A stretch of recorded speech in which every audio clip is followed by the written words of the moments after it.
So what are the main differences between having to DIY or engaging a professional to help you along the way?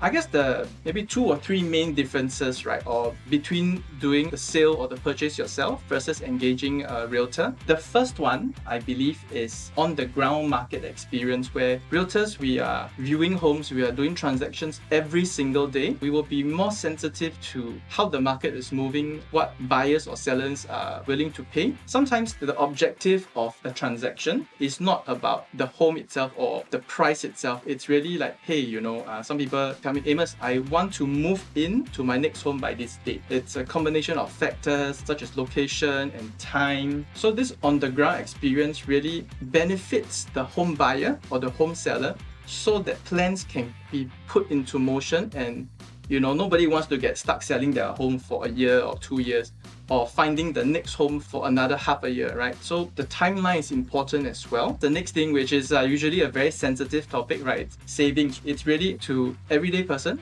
Hey, if I don't pay an agent, I save this 1% or I save this 2%. But sometimes it's really not about saving this commission. One example that I can recall is recently I had a client who did their sale and purchase together with me. They could have said, hey Amos, thank you so much for selling our place, right? And we'll just want to go and find the next home ourselves. But instead they chose to continue with us. What happened is that we managed to get them their next home at almost 10% below what the market norm is transacting at. So saving a 1% commission, if they chose to go ahead and purchase themselves, effectively they may actually end up paying way above what they could have gotten.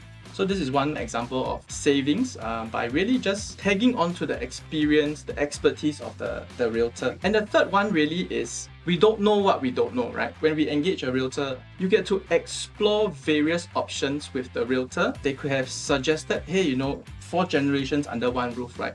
We can possibly do option A, option B, or option C. But if you don't speak to a realtor, you just think that, okay, maybe I read somewhere or somebody tells me that I can do it this way. This is what I did. And then you just follow. But actually, you could have potentially considered 2 other options before making a decision.